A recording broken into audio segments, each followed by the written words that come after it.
Momento Atos. Atos Igreja. Somente a Escritura nos faz amar. Horários de cultos: segunda e quarta e 20 às 21 horas e domingo 17 às 19 horas. Rua Arautos, 271 Vila Andorinha. Você é sempre bem-vindo. Atos Igreja. Somente a Escritura. Olá, graça e paz, meus irmãos. Vamos estar falando um pouco a respeito de Mamon. Mamon, aquele que é citado na Bíblia, referindo-se a dinheiro, algo que é muito comum vermos pessoas degladiando-se, lutando para conquistar, para conseguir, e substituindo e colocando no lugar do Criador, no lugar do Deus poderoso e Pai. Vamos orar para dar início nessa noite a esse assunto, o qual vai trazer esclarecimentos pela palavra, o qual vai nos tornar instruídos e tementes ao nosso Deus. Pai, em nome de Jesus te dou graças, pois tu és bom e teu amor dura para sempre. Te louvo, porque por meio da tua palavra está disponível crescer e frutificar. Te dou graças, Senhor, porque tu és bom e o teu Espírito habita em nós para nos instruir todas as coisas. Te louvo por tua bondade e misericórdia, por poder ter acesso ao trono da graça por meio de Cristo. Te agradeço pelo sacrifício de Cristo, porque Ele nos libertou, Ele nos salvou, e a cada dia, pela fé, vamos renovando nossa mente para que tenhamos unidade completa contigo. Em nome de Jesus, que o teu Espírito flua e traga esclarecimentos à luz da palavra. Em nome de Jesus, amém. Então, para dar início, vamos começar aqui falando sobre o assunto, sobre Mamon, o qual é citado pelo próprio Cristo, o qual ele fala que não se pode servir a dois senhores, a Deus e a Mamon, mas mais para frente vamos ver algo sobre isso. Começando aqui no texto, no Novo Testamento dedica 215 versículos para abordar o tema da fé, de 218 para tratar da salvação e 2084 a respeito de dinheiro.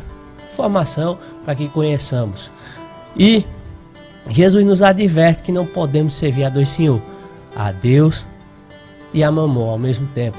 Ter dois senhores, ter dois deuses, ter dois dignos de adoração, de prestação de serviço, de cultuar, de fazer aquilo que é para ser feito como servo. Mamon é dinheiro levado à categoria de Deus, segundo Jung Mosun. Poucas coisas têm potencial de substituir Deus como dinheiro. O dinheiro é o maior ídolo potencial. Quando o dinheiro é o seu escravo, ele se chama dinheiro, mas quando o dinheiro é o seu senhor, ele se chama Mamon. A escravidão ao dinheiro não é privilégio dos ricos. Há ricos para quem o dinheiro é apenas dinheiro, e pobres para quem o dinheiro é Mamon, é o senhor da vida deles. Depende da maneira como cada pessoa rica ou pobre se relaciona com o dinheiro e do papel que o dinheiro desempenha em sua vida. Mamon entende-se em geral que o termo da língua original mamonas, ou sua forma portuguesada mamon, denota dinheiro ou riquezas. Ninguém pode servir a dois senhores, pois odiará a um e amará o outro, ou se dedicará a um e desprezar a outro. Vocês não podem servir a Deus e ao dinheiro. Mateus 6:24. Nesse versículo vemos a separação de Cristo entre o ser servo de Deus e o ser servo do dinheiro ter tomado o lugar e a posição do Pai, do dinheiro ter sido levado à condição de Senhor, à condição de se entregar. Para quê? Para consegui-lo de todo jeito, para que ele fosse algo prioritário na nossa vida, independente de tudo, independente de todos. Ele é o nosso, ele Jesus, né, o nosso Senhor. Mas aqueles que amam o dinheiro têm o dinheiro por Senhor. É o Senhor dessas pessoas, é o Senhor daqueles que engranhar, que independente da situação ou coisa, busca incessantemente esse dinheiro.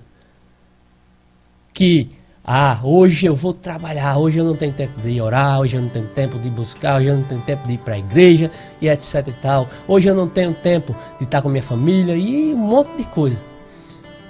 Onde esse dinheiro substitui aquilo que é divino, aquilo que é digno de adoração. Por isso, é impossível ter dois senhores, ou Deus ou as riquezas dominando sobre a nossa vida.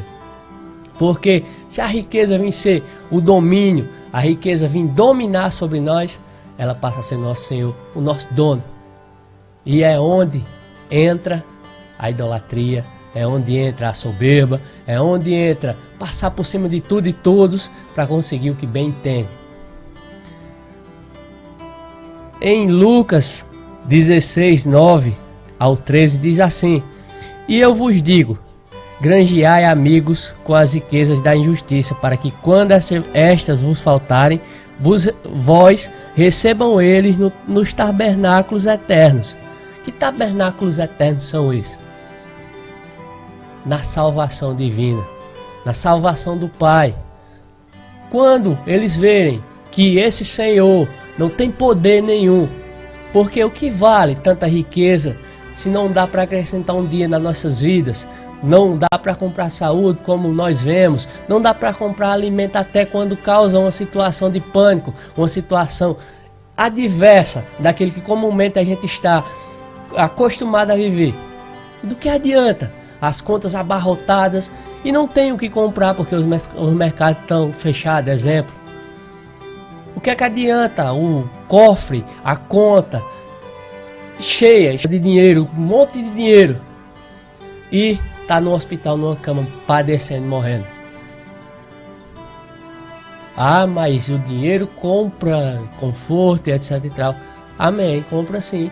Dinheiro serve para um monte de coisa, desde que ele não seja o nosso dono, nem nosso Senhor, nem nossa prioridade, mas que ele seja algo o qual a gente domine sobre ele, a qual nós tenhamos poder e autoridade de dizer: agora esse dinheiro vai ser para isso, o dinheiro vai ser para aquilo, o dinheiro vai ser para isso, para aquilo, e vai servir também em prol do reino de Deus.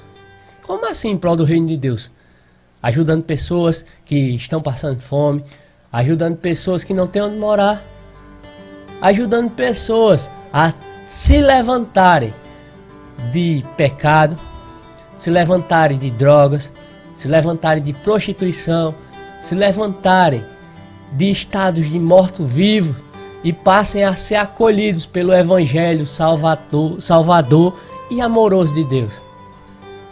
Porque existe o amor real, o amor ágape, que foi derramado dentro de nós para que tudo aquilo que a gente tenha, nós possamos entregar diante dos pés do Senhor. Dos pés do Senhor, não de homens. Como assim do Senhor, não de homens? Homens são usados por Deus para quê? Para conduzir a obra de Deus. E se essa obra for conduzida de acordo com princípios bíblicos, devemos com certeza ajudar com o nosso trabalho, com nossas finanças, com o nosso tempo, porque isso também é servir ao Senhor. Ajudar vivendo a palavra, ajudar sendo entregue ao reino de Deus. Para quê? Para que o reino cresça, para que o reino seja fundamentado. Como? Em verdadeira justiça e santidade, segundo a palavra de Deus. Continuando a leitura: quem é fiel no mínimo também é fiel no muito. Quem é injusto no mínimo também é injusto no muito. Pois se nas riquezas injustas injustas não fosse fiel, quem vos confiará as verdadeiras? E se no alheio não fosse fiéis, quem vos dará o que é vosso? Nenhum servo pode servir a dois senhores, porque ou há de odiar um e amar outro, ou se há de chegar a um e desprezar o outro. Não podeis servir a Deus e a Mamon. 2 versículos dizem claramente: não se pode ter o Senhor por dinheiro e servir a Deus. Não se pode priorizar o dinheiro e servir a Deus, porque um vai ficar com raiva, um vai sair desfalcado, mas devemos ter nosso coração íntegro e entregue aos pés de Deus, nosso Pai, aquele que nos amou, nosso Criador, o que nos levantou do pó da terra e soprou o seu Espírito de vida para que nós hoje tivéssemos em Cristo um novo caminho, uma nova vida, uma nova meta, que não fosse de todo jeito querer acumular riquezas. Paulo, falando em uma de suas cartas, diz que uns têm o dom de contribuir, e a esses Deus, isso agora sou eu que estou falando, e a esses Deus vai dar uma capacidade de prosperar grandemente. Mas para quê? Para esbanjar, para estar de bonitinho, de cara para cima, tirando foto com sua Ferrari? Não, mas para que seja contribuinte do reino de Deus. Está escrito. Se você lê a Bíblia, você sabe do que eu estou falando. Continuando aqui. Não há evidências de que a expressão tenha sido alguma vez o nome de uma deidade específica. A Bíblia não. Estudos falam que existe um deus sumério que tem esse nome de Mamon. Mas aqui, dentro da Bíblia, do hebraico, do aramaico, qual foi que Jesus falou, não se há comprovação de que quando Jesus referiu-se a Mamon, estava se referindo a esse deus dos sumérios, a esse deus, essa deidade. Jesus usou esse termo ao mostrar que a pessoa não pode ser escrava de Deus se as riquezas são seu amo. Ele instou seus ouvintes, ele avisou a seus ouvintes: fazei para vós amigos por meio das riquezas injustas, para que quando estas vos falhares, para que quando aquele que passa a mão no dinheiro dos outros fica liso, fica sem saber o que fazer, eles possam ser conduzidos à verdadeira riqueza, que é o evangelho divino. Não é para se colocar com a safadeza, esse versículo está dizendo, mas é para ter amizade, ter contato com essas pessoas. Para quê? Para que quando elas verem que essas riquezas farrapam, elas tenham para onde vir, para o evangelho, para a verdade, para a riqueza eterna.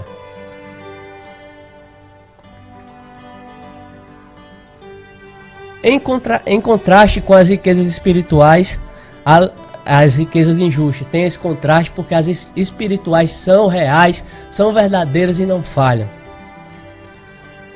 Além disso, as riquezas materiais, especialmente o dinheiro, na verdade pertencem a César, ou seja, estão sob controle do sistema mundial. E estão sob o controle, pois ele é quem faz a emissão do dinheiro e lhe fixa determinados valores.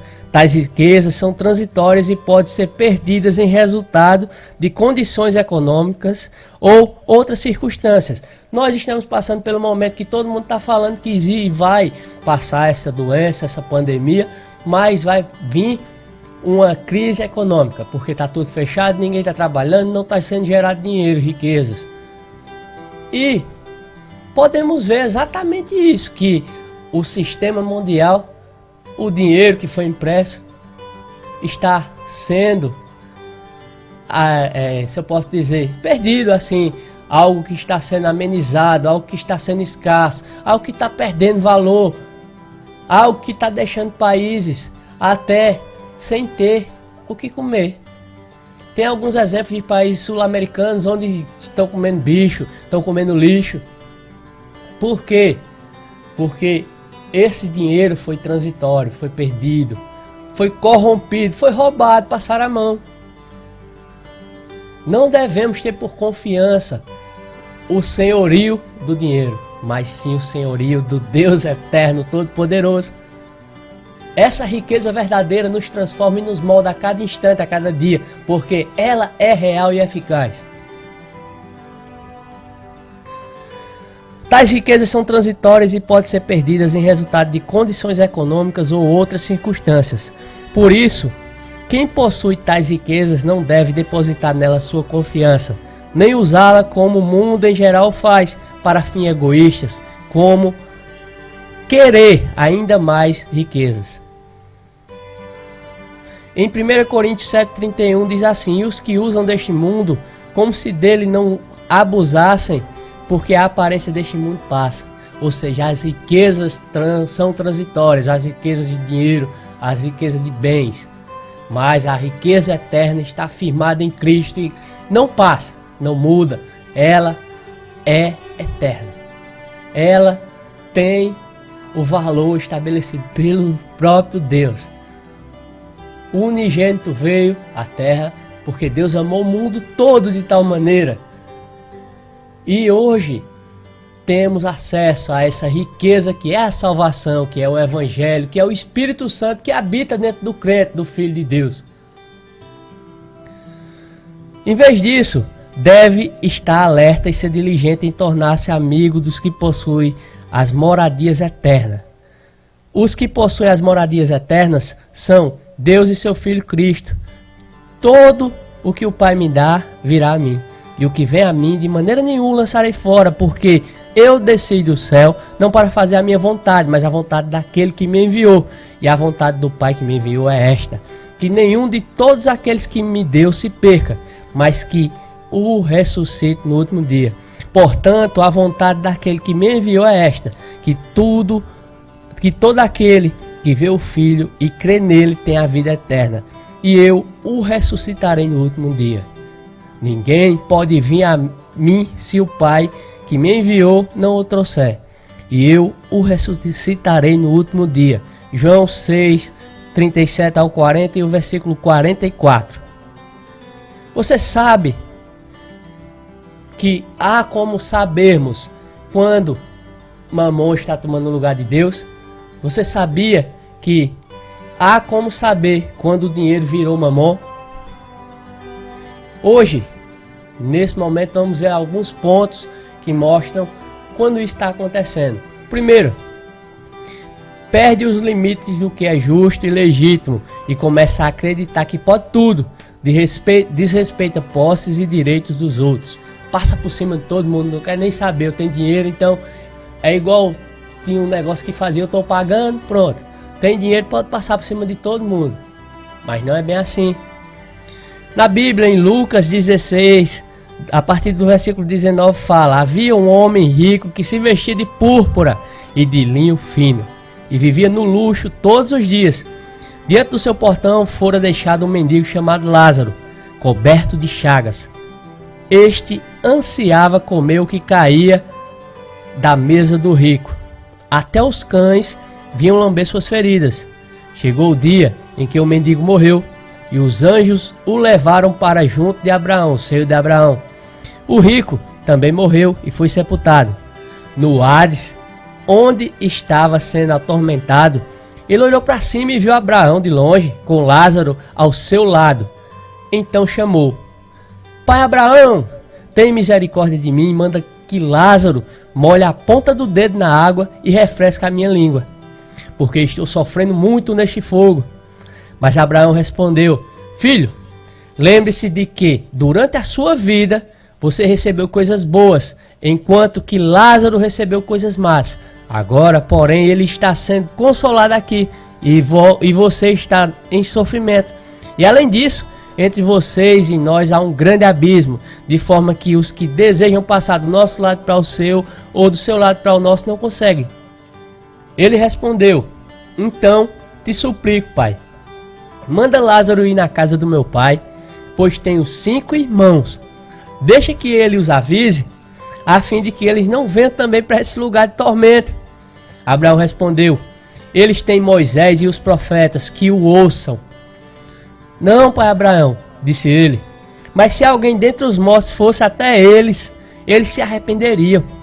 Abraão respondeu: Se não ouvem a Moisés e aos profetas, tampouco se deixarão convencer, ainda que ressuscite alguém dentre os mortos. Esse é o primeiro ponto. O rico tinha tudo, vivia regalado de riqueza, vivia lá esbanjando de boa, mas chegou um dia que esse dinheiro não valeu de nada. Ele padeceu, morreu e foi para o Hades, para o lugar de sofrimento. Nesse lugar, ele tentou ainda ter influência sobre algo que não tinha patente para isso, sobre algo que o dinheiro dele não pagaria. Ele queria que Abraão mandasse o Lázaro lá avisar. Ele ainda assim, sofrendo, ele se achou no direito de exigir alguma coisa. O dinheiro é nosso servo. Ele é para nós usarmos e não sermos usados por ele, não sermos oprimidos a ganhar a qualquer custo, a qualquer preço, de qualquer forma, ilicitamente, passando a mão nas coisas dos outros. Segundo ponto, pratica o ilícito para ganhar dinheiro. Provérbios 11:1 diz: Deus tem ódio das balanças desonestas, mas os pesos exatos lhe dão prazer. Balança desonesta, a gente pensa logo na balança botando pezinho e tal, mas isso também é levado para aquele que quer passar a perna nos outros, aquele que gosta de tirar vantagem alheia, gosta de estar enchendo seu bolso com safadeza. Terceiro ponto, perde pessoas para ficar com dinheiro, em vez de perder dinheiro para ficar com as pessoas. Ou seja, o dinheiro é mais importante do que as pessoas. Na vida de quem mamão é o Senhor. Na vida de quem o dinheiro é o seu amo. Quarto ponto, precisa consumir para sentir alguma coisa significativa. Acredita que os vazios da alma podem ser preenchidos apenas com coisas e experiências que o dinheiro pode comprar. Nós vemos pelo longo da Bíblia que o preenchimento que o homem necessita é Cristo. Porque Cristo em nós é esperança para a glória, é esperança eterna. É o que realmente preenche tudo aquilo que necessitamos. Ah, mas eu preciso de uma Ferrari. Para quê? Se um Fusca, um outro carro popular vai chegar no mesmo canto que a Ferrari. Parou para pensar nisso? Ah, mas eu preciso daquela roupa que é 500 mil reais. Para quê, homem? Se um pano é igual em todo canto.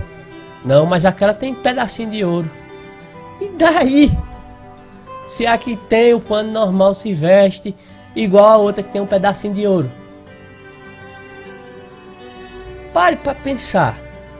Você não é um pavão para que todo mundo fique de olho fixo, destacado em você. Nem tampouco o centro das atenções, pois o mundo não gira em redor de uma pessoa. Mas Deus salvou todos por conta do amor. E não somente Ele disse, olha, você é especial, eu vou por você. Não, Ele amou todos, porque todos são importantes e estão no mesmo nível diante de Deus. Sabia disso? Versículo não. Ponto 5.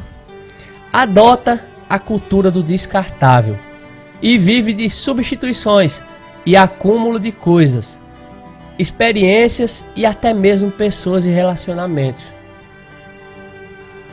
É aquele tipo de pessoa que sai substituindo pessoas como se estivesse jogando um copo descartável no lixo. Que sai acumulando números. Ah, eu peguei tantas mulheres, eu levei pro camarote, fiquei com todas elas. Ah, não, mas eu tenho muito isso. Ah, mas eu tenho muito aquilo. Sai juntando. Aí daqui a pouco tá com 500 sapatos, mas só tem 2 pés. Ponto 6. Deriva sua identidade de posses. Precisa de coisas e de grifes para sentir que tem valor. Vive de marcas. Ah, mas eu tenho que comprar essa camisa. Camisa fulano de tal, porque ela vai me dar status.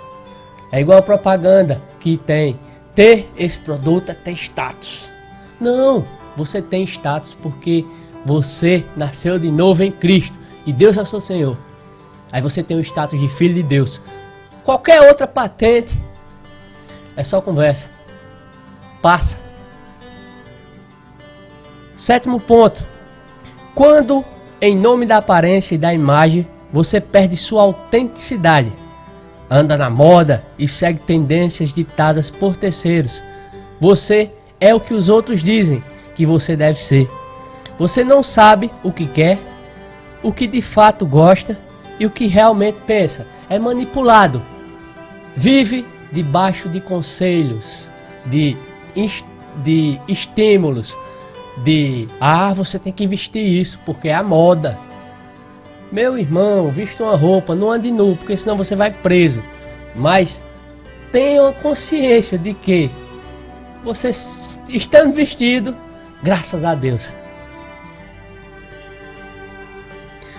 Ponto 8. Valora as pessoas por suas posses ou aparência de posse. As pessoas são divididas em quem tem e quem não tem dinheiro. Quem foi e quem não foi à Disney. Quem foi ou quem não foi aos Estados Unidos. Quem foi ou não foi para Fernando de Noronha. Vive baseado em posse. Tem mamão pro Senhor. 9º ponto. Cultiva o sonho da ociosidade, o desejo de ter dinheiro suficiente para parar de trabalhar. Considera o trabalho um mal necessário.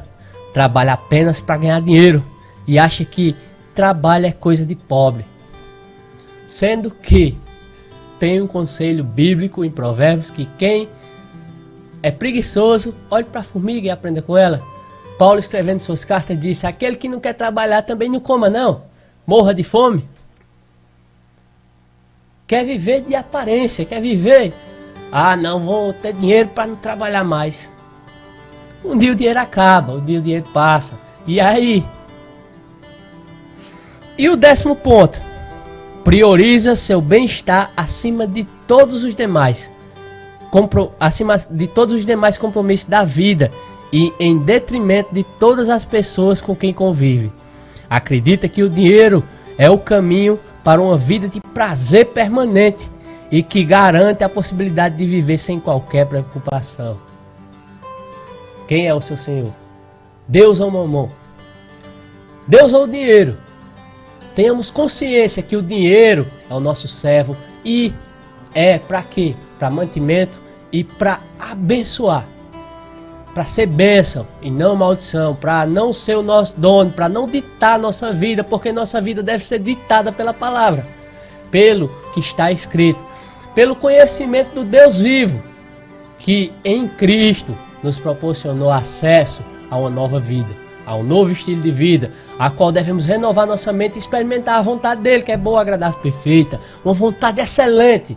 Para quê? Para que nós andemos a cada dia em justiça, santidade e retidão e cheguemos àquele lugar que é incomparavelmente melhor de tudo isso que a gente vê e pensa, porque é estar ao lado do Pai, é estar ao lado de Deus e ter consciência que Deus é o nosso Senhor, que Deus é o nosso supridor, que Deus é o nosso Pai.